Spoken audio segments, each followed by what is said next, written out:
오늘 본문에 등장하는 한 가정의 이야기인데 그걸 성경에 기록하고 또 우리로 하여금 그 가정을 들여다보며 우리 개인이나 우리의 가정, 우리의 삶을 돌아보게 하는 하나님의 귀한 교훈이 이 말씀 속에 담겨 있습니다.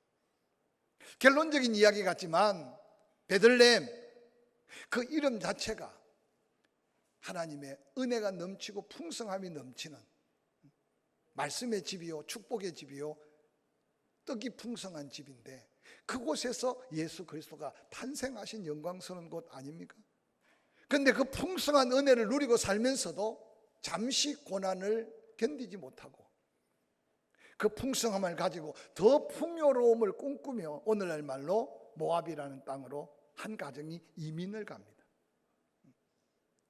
하나님을 등지고 하나님의 약속의 땅을 버리고 그리고 그것보다 더 풍요로워 보이는 모압 땅으로 이주한 엘리멜렉과 나오미, 그의 두 아들 말론과 기럨, 그들의 삶의 모습 속에 하나님의 함께 하심과 하나님의 역사하심을 바라보면서 우리의 삶 속에도 어떤 위기나 어려움이 다가올 때 우리는 어떤 모습으로 우리 삶을 지키며 하나님의 더한 은혜를 구해야 할지 믿음의 놀라운 지혜를 우리에게 보여주고 있습니다. 특별히 본문의 주인공 나오미와 룻, 그들은 수없는 눈물 고개를 걸어가면서 결국 그들의 인생은 있는 것 다 잃어버리고 고통과 눈물 속에 다시 돌아온 하나님의 땅에서 하나님은 그들의 인생의 해피엔딩, 그들이 기대하지 않았던 더 아름답고 더 놀라운 축복의 삶으로 변화시킨 하나님의 역사가 오늘 함께 읽었던 본문의 역사입니다. 룻기 1장은 이렇게 시작합니다. 1장 1절 사사들이 치리하던 때 그 땅에 흉년이 들었다. 유다 베들레헴 한 사람 그의 아내와 두 아들을 데리고 모압 지방에 가서 살게 되었다. 그 사람의 이름은 엘리멜렉이고 그 아내의 이름은 나오미다. 그 두 아들의 이름은 말론과 기럨이다. 유대 베들레헴 에브라 사람이었다. 그들이 모압 지방에 들어가 살았다. 나오미의 남편 엘리멜렉이 이사간 지 얼마 되지 않아 죽었다. 남편이 죽자마자 두 아들만 남았는데 놀랍게도 하나님의 율법 속에 살았던 그 백성, 이방인과 결혼할 수 없는 법을 다 잊어버리고 깨트리고 영원히 모압 땅에서 다시 회복의 기회를 누려보려고 모압 여인 오르바와 룻이라고 하는 여인을 불러서 두 아들을 결혼시켰다. 한 해가 지나고 두 해가 지나고 10년이라는 세월이 지날 즈음에 놀랍게도 두 아들까지 죽어버렸다. 5절 말론과 기럨 두 사람이 다 죽고 나오미 그는 불행하게도 두 아들과 남편 뒤에 이방인의 땅에 머물게 되었다라고 기록하면서 은혜로 살았던 한 가정이 베들레헴의 흉년, 제가 늘 설교했지만 이스라엘은 6개월 동안 비가 오고 6개월 동안 비 한 방울, 이슬 한 방울이 내리지 않는 특별한 땅입니다. 그러니까 이스라엘의 흉년이 들었다고 하면 우기가 되어서 이른 비가 내려 씨를 뿌리고 늦은 비가 되어 결실을 해야 되는데 뿌릴 수도 없고 거둘 수가 없으니 그 우기 전 6개월 건기, 그 우기가 지나고 또 6개월 건기, 그러니까 1년 18개월 동안 여러분 비 한 방울, 이슬 한 방울이 내리지 않는 그 땅은 사람의 목숨을 위협받는, 즉 살 수 없는 땅으로 전락해 버립니다. 그래서 성경에 보니까 아브라함도 애굽을 향하여 애굽의 피난사리를 가고 그 아들 이삭도 똑같은 흉년이 들어서 애굽으로 가다가 그랄에서 머물러 하나님의 은혜를 입었던 역사를 이미 그들의 조상을 통해서 우리는 알고 있는 이스라엘의 현상입니다. 하나님 말씀하시기를 고난은 영원하지 않고 흉년도 계속되지 않는다는 사실을 그들은 깨닫지 못했던 것 같아요. 10수년 세월이 지난 후에 나오미의 기전에 한 소식이 들렸습니다. 하나님이 그 백성 베들레헴, 그 백성들을 은혜 가운데 베풀어서 흉년을 다 극복하고 풍족한 은혜가 넘친다는 사실을 깨닫게 되었습니다. 그때 나오미와 오르바 룻, 나오미는 결단합니다. 다시 하나님의 품으로, 하나님의 땅으로, 하나님이 은혜 베푸신 그 자리, 세상의 풍요로움이 전부인 줄 알았는데 자기는 모든 것을 다 잃어버렸고 모든 것을 다 놓쳐버렸는데 그들이 버리고 떠난 하나님의 땅 베들레헴에는 하나님 풍성한 은혜를 주셨다는 말을 듣고 나오미가 결단을 합니다. 아마 모압 평원에서 그 험준한 아르논 골짜기 길을 통해서, 그래서 아르논 골짜기 길을 통해 서쪽으로 내려오면 사해 바다와 연결됩니다. 많은 학자들이 나오미가 오르바와 룻을 두고 마지막 부탁했던 말씀, 내가 어떻게 너희들의 미래를 책임질 수 있겠느냐? 나와 함께 가는 것은 고생길만 남았으니 너희들은 이곳에 너희들의 신에게로, 너희들의 땅으로, 너희들의 가족에게로 돌아가라. 나 혼자 가겠다. 오늘 성경에 보니까 나오미와 오르바 룻은 함께 껴안고 슬피 울다가 오르바는 그곳에서 다시 동쪽으로, 즉 자기의 고향 모압 땅으로 돌아가는 장면을 소개하고 있습니다. 그런데 성경은 기록하기를 룻은 시어머니 나오미를 붙쫓았다, 그렇게 성경에 기록합니다. 우리는 때때로 갖가지 일을 무언가 결정하고 결단할 때가 우리 앞에 다가옵니다. 한 번의 선택이 얼마나 중요한가를 성경 곳곳에서 말씀해 주는데, 특별히 룻기스에 눈물을 흘리며 이별의 정을 나누고 떠난 오르바는 그 순간 떠난 이후 그의 인생은 어떻게 되었는지 성경 어디에도 찾아볼 수 없습니다. 아마 세상에 수많은 사람들이 목적 없고 의미 없이 왔다가 살다가 가는 그 길로 그는 사라지는 하늘의 모래알처럼 인생을 마무리했을 겁니다. 근데 놀랍게도 그가 모압 땅에 살 때는 엘리멜렉과 나오미 가족이 이방인이었는데, 그가 이제는 자기의 고국 모압을 떠나서 하나님의 백성들이 사는 하나님의 땅으로 가면 그는 이방 여인이에요. 아마 십수년 세월 동안 이 여인은 비록 남편도 있고 가진 모든 것, 인생을 다 잃어버린 것 같지만 성경은 은연중에 우리에게 말씀해 주시는 것이 룻이 고백한 고백 속에 어머니가 나의 어머님입니다. 어머니가 섬기는 하나님이 나의 하나님입니다. 그러므로 어머니의 백성이 이제 나의 백성입니다. 내가 만약 어머니를 버리고 홀로 보낸다면 내가 어머니 집에서 만난 그 하나님이 나에게 벌을 내리실 것입니다. 이 고백을 통해 볼 수 있는 것은, 이 룻은 세상적인 것은 다 잃어버리고 육신적인 행복, 보장된 모든 것은 다 놓쳐버리실지라도 이방인 남편 그를 만나서 룻의 가정에 그래도 남아있는 신락 같은 여호와의 신앙, 믿음을 가졌다는 사실을 그의 고백을 통해서 살펴볼 수 있습니다.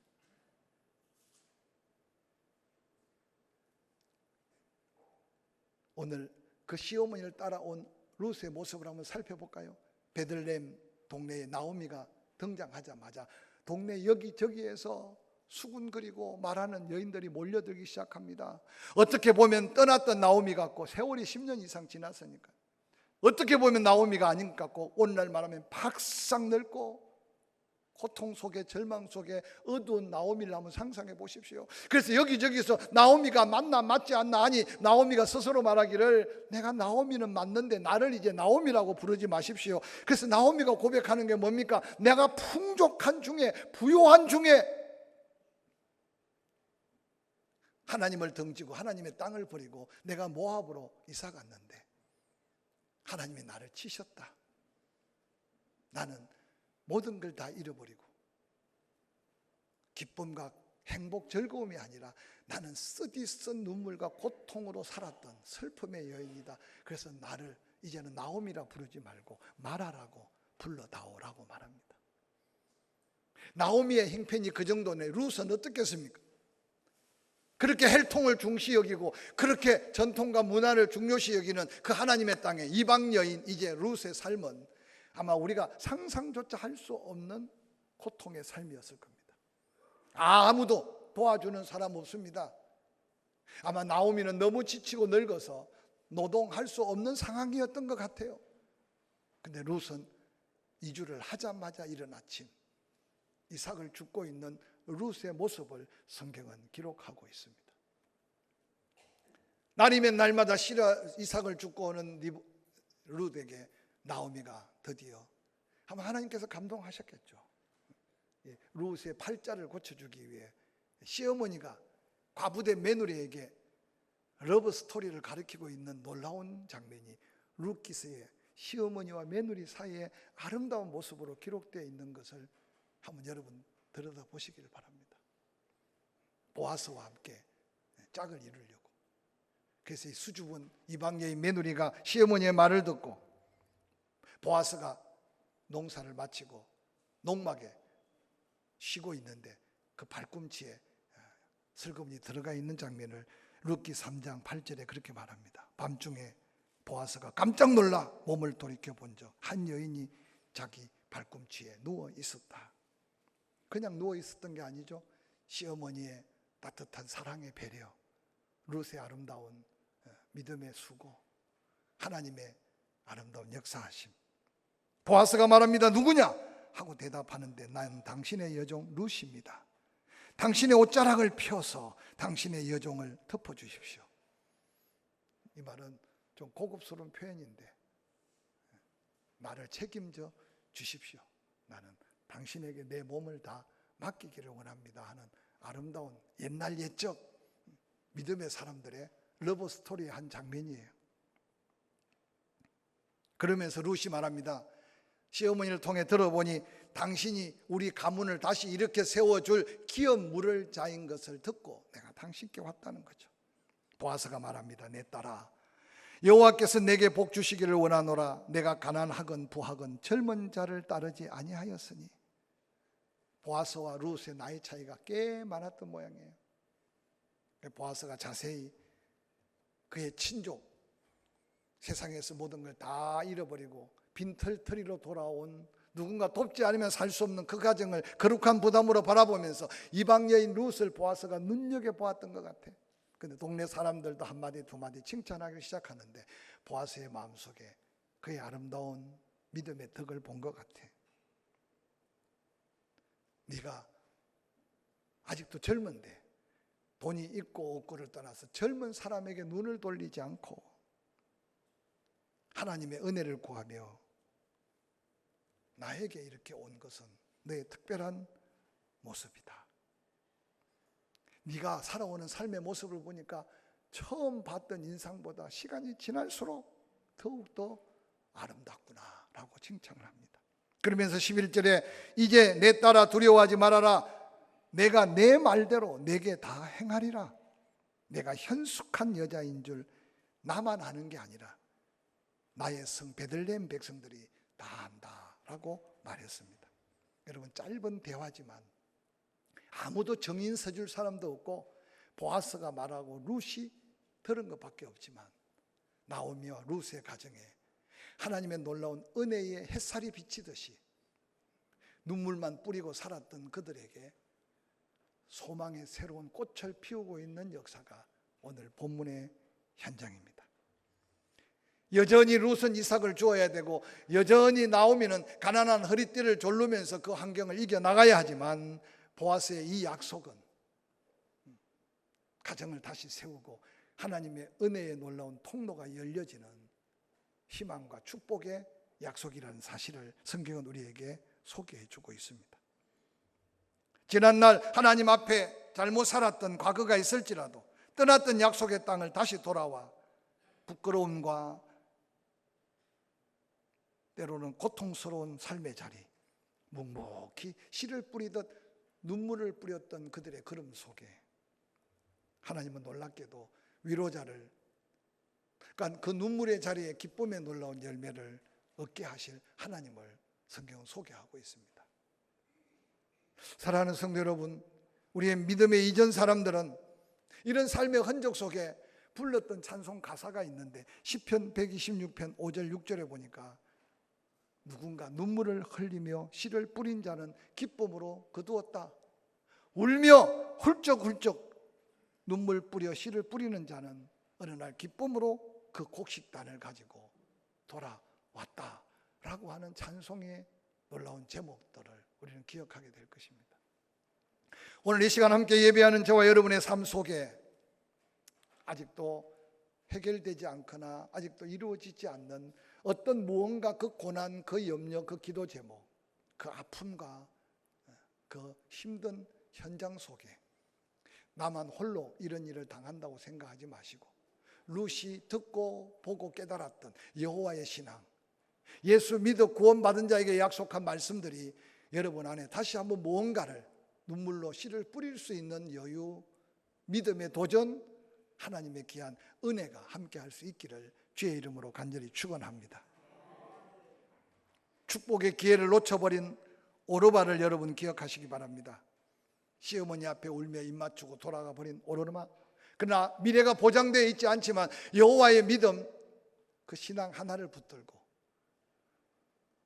어머니는 나의 어머니, 어머니의 백성은 나의 백성, 어머니가 섬기는 하나님은 나의 하나님이라고 고백하며 어머니를 쫓았던 룻의 걸음은 놀랍게도 여러분 흩어지는 그 자리는 별자리가 아니지만 인생의 결말은 너무나 놀라운 차이가 있는 인생의 역사를 우리에게 보여주고 있지 않습니까?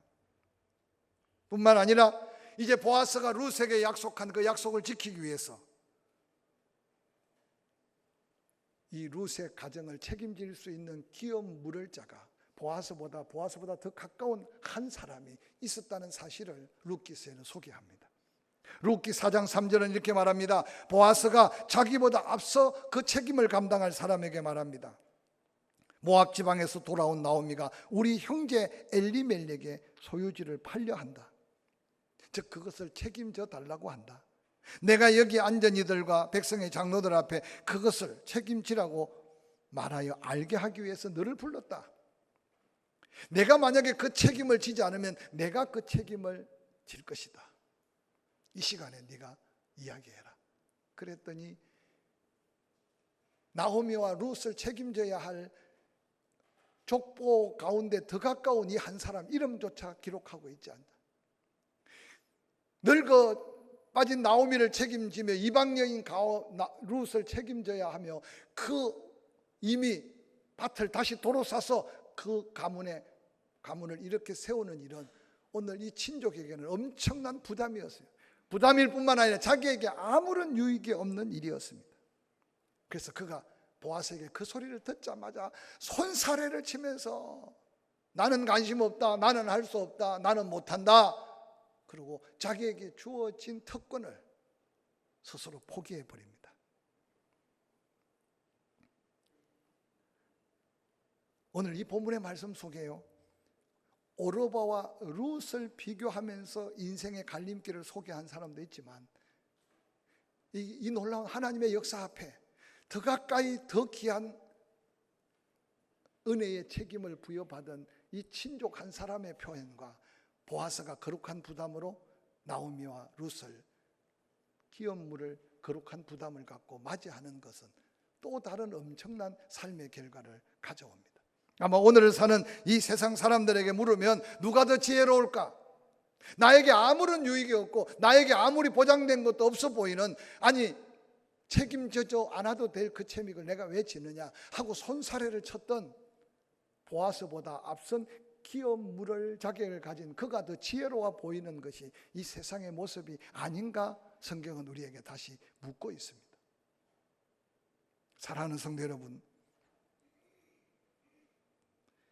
룻기 4장 6절에 보아스보다 앞서 기업 물을 자가 말합니다. 나는 내 기업에 손해가 있을까 하여 나를 위하여 물으지 아니하노니 내가 물을 것을 네가 물러라. 나는 물으지 못하겠다, 나는 책임지지 못하겠다 하고 그 축복의 놀라운 비밀을 보아스에게 던져버립니다. 4장 9절 보아스가 앞에 모여있는 장로들 모든 백성에게 말합니다. 내가 엘리멜렉과 기론과 말론에게 있던 모든 것을 나오미의 손에서 산 일을 너희가 내 증인이 되었다. 당당하게 합법적으로 그 거룩한 부담과 책임을 지고 있는 보아스의 모습을 우리에게 보여주고 있습니다. 오늘날 왜 세상 사람들이 교회를 바라보고 오늘날 왜 세상 사람들이 그리스도인들을 바라보면서 세상의 가치와 기준에도 못 미친 것 같아서 판단하고 헤아리고 불평할까요? 조그마한 손에 조그마한 피로감이 쌓일 일들, 그래서 우리는 여지없이 거룩한 부담을 가져야 할 기업 물을 받을 더 조건 많은 그가 손사래를 치듯이 우리는 때때로 가까이 있는 먼 있는 우리의 형제 자매들과 거리감을 두고 관계를 끊어버리는 결과가 아닌가 한번 돌아보시기를 바랍니다. 놀랍게도 보아스가 그 마을의 장로들 백성들에게 자기의 책임을 다시 한번 선포하고 난 다음 룻기 4장 13절 이에 보아스가 룻을 아내로 맞이하고 그에게 들어갔더니 여호와께서 그에게 임신하게 하심으로 그가 아들을 낳았다. 놀랍게도 그 아들은 그냥 한 남자와 한 여자가 만난 아들이 아니었다는 사실을 성경은 소개합니다. 온 베들레헴이 발칵 뒤집혀집니다. 룻기 4장 14절 동네 방네 여인들이 나오미에게 다가옵니다. 나오미야 찬송해라 찬송해라 찬송해라. 여호와께서 오늘 내게 기업 물을 자가 없게 하지 아니했다. 이 아이의 이름이 이스라엘 중에 유명하게 될 거다. 이는 내 생명의 회복자고 내 노년의 복량자다. 너를 사랑하며 7 아들보다 더 귀한 내 며느리가 낳은 자다. 그렇게 소리치고 있습니다. 얼마 전에 네가 나오미가 맞냐 안 맞냐? 여인들로서 여러분 수없이 눈물고개를 그쳐가면서 사람의 시선으로 알아볼 수 없을 정도의 피폐해진 나오미인데 어느 날 하나님의 은혜가 믿음으로 돌이켜 그 은혜의 자리에 이를 때 룻이 낳은 그 아들을 나오미가 안고 있습니다. 놀랍게도 여러분 마태복음 1장 5절 6절에 살몬은 라합에게서 보아스를 낳고 보아스는 룻에게 오벳을 낳고 오벳은 다윗의 아버지 이새를 낳고 이새는 다윗 왕을 낳았다. 다윗은 우리아의 아내에게 솔로몬을 낳고 다윗의 자손을 통해 여호와 하나님께서 그리스도 예수가 탄생되는 놀라운 역사 속에 누가 룻의 팔자가 룻의 인생이 그렇게 변화될 줄 알았겠습니까? 룻기 4장 16절은 그렇게 말합니다. 나오미가 아기를 받아 품에 품고 그의 양육자가 되니 그의 이웃 여인들이 그에게 이름을 지어주니 나오미에게 아들이 태어났다. 나오미에게서 아들이 태어났다. 그 이름을 오벳이라 하였는데 그는 다윗의 아버지인 이새의 아버지였더라 라고 기록하며 이 한 가정의 우여곡절 맞은 인생사를 그렇게 기록하고 있습니다. 저는 이 본문의 말씀을 묵상하면서 나오미와 룻의 두 과부의 인생길에 그쳐온 그 잃어버린 것과 고통과 아픔, 흘렸던 눈물이 얼마였겠습니까? 그런데 어느 날 그 눈에 눈물을 씻기시고 그의 입술에 찬송이 되게 하셨던 하나님이 바로 우리가 믿는 하나님이라는 사실을 다시 한번 기억할 수 있기를 주의 이름으로 간절히 축원합니다. 온 동네 베들레헴 여인들이 다 모여서 나오미는 지금 어쩔 줄 모르는 감격 속에 있는데 그 여인들이 뭐라고 말합니까? 나오미야 나오미야 네가 낳은 아들이다. 네 믿음으로 낳은 아들이다. 하나님의 회복된 은혜의 아들이다. 찬송해라 찬송해라 찬송해라. 저는 이 소리를 들으면서요 예수 그리스도께서 말합니다. 믿음으로 산다는 것, 사명 따라 산다는 건 힘들지만 너희의 착하고 선한 그 모습을 그리스도의 향기로 발하여서 세상 믿지 않는 사람들도 함께 하나님을 영화롭게 하고 하나님을 찬양하게 하라고 말씀하신 말씀을 한번 되새겨 보시기를 바랍니다. 세상 경제가 삶의 여러 가지 환경들이 내 생각대로 내 뜻대로 되지 아니한다고 낙심하지 마시고 눈물이 찬송이 되게 했던 나오미의 하나님, 룻의 그 하나님이 나의 하나님인 것을 고백한다면 혹시 이 자리에 해결되지 않은 문제나 아픔이나 슬픔이나 남다른 괴로움 속에 있다면 오늘 이 말씀을 묵상해 가면서 그냥 눈물만 흘리지 말고 그곳에 소망을 심고 하나님의 은혜를 구하며 기도로 심어서 우리 모두가 함께 찬송하는 축복된 삶을 도전하고 그 찬양이 우리의 찬양이 될 수 있기를 주의 이름으로 간절히 축원합니다. 축원합니다.